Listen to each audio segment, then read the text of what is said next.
पिछले चैप्टर में हमने देखा था बाइडी लिन को गले लगाते हुए बोलता है, तुम मेरी फीमेल हो, मैं मेरी बाकी का जिंदगी तुम्हारी ख्याल रखूंगा।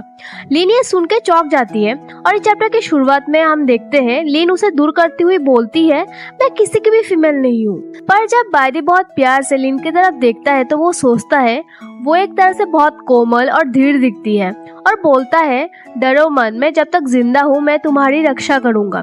और लिन के हाथों को पकड़ के उसकी उंगली को किस करते हुए बोलता है, क्योंकि तुम कमजोर हो फिर भी मैं तुम्हारी देखभाल करूंगा और तुम्हें पर्याप्त रूप से मजबूत बनाऊंगा। लिन बाइडी को प्यार से देखती है और सोचती है ये बीस्ट बहुत शक्तिशाली है लेकिन बहुत कोमल भी। जब मैं छोटी थी मेरे माता पिता एक्सीडेंट में गुजर गए थे, उसके बाद मेरे चाचा ने मुझे गोद लिया था। उन्होंने कभी भी मेरे साथ मिसबिहेव नहीं किया, फिर भी तब से मेरी कोई परवाह नहीं करता। लोग हमेशा मेरे पीठ पीछे ये बोलते थे उसकी पेरेंट मर गए, शायद ये इसीलिए हुआ होगा क्योंकि ये दुर्भाग्य लेके आई थी। मैं उसे गोद नहीं लेना चाहता, कौन जानता ये कौन से दुर्भाग्य लेके आए। बाद में मैं बड़ी हुई, अकेली रही और काम किया।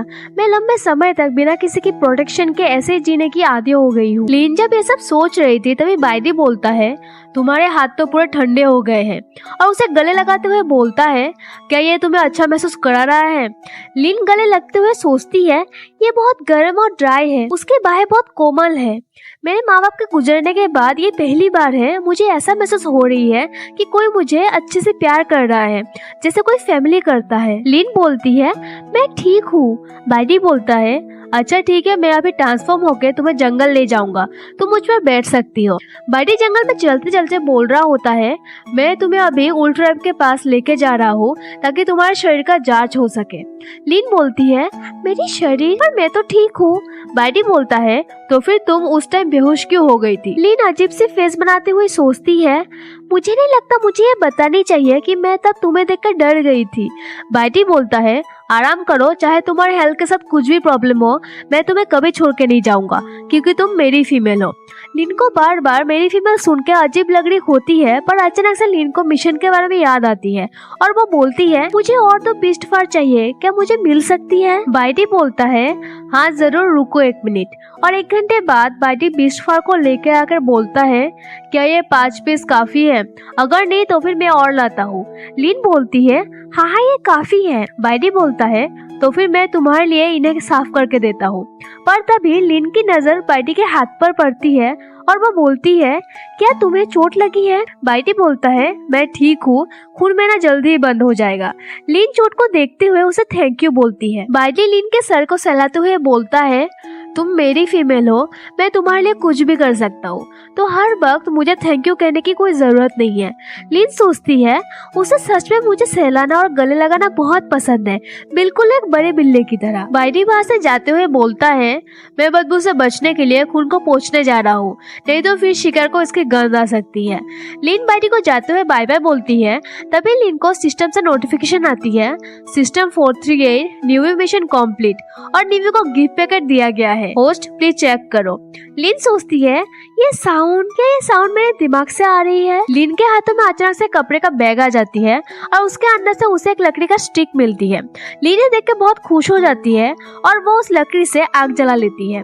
उसके बाद उस बैग से एक बुक भी मिलती है जिसका नाम है एंशिएंट फ्लोरा फ्योना इलस्ट्रेशन। पर तब तक बाइडी वापस आ जाता है। लिन उसे देखकर नजर चुराते हुए हाय बोलती है। बाइडी सोचता है, लगता है मेरे लिटिल फीमेल के पास कोई सीक्रेट है, इससे कोई फर्क नहीं पड़ता, जैसे जैसे समय बीतता जाएगा मैं धीरे धीरे तुम्हारी सीक्रेट को सॉल्व करता रहूंगा। अभी सीन शिफ्ट होते हैं उल्फ ट्राइब के जगह पर जहाँ वो दोनों गए होते हैं। लिन बोलती है, यहाँ तो बहुत चहल पहल है। बाइडी बोलता है, उल्फ ट्राइब हर 10 दिन में रॉक पर्वत में मेला करते हैं। ऑर्क्स लोग अपने जरूरत के सामान के बदले यहाँ सामान लेने के लिए आते हैं। लिन ऑर्क्स लोग को देखकर चौंकती हुई सोचती है, ये ऑर्क्स तो सच में बहुत लंबे और मजबूत हैं। तभी अचानक से बाइडी लिन को ऊपर खींचकर अपने कंधों पर बिठाते हुए बोलता है, यहाँ फीमेल को बहुत महत्व दिया जाता है, अगर यहाँ तुम जैसी फीमेल मिल गई तो तुम बहुत मुसीबत में पड़ सकती हो। लिन बोलती है, क्या मुसीबत हो सकती है? बाइडी बोलता है, वो लोग इकट्ठा होंगे और तुम्हारे साथ मेट करने के लिए आपस में ही लड़ेंगे।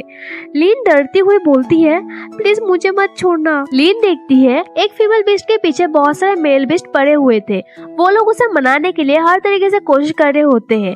तभी बाइडी बोलता है, दुर्लभ चीजें बहुत मूल्यवान होते हैं।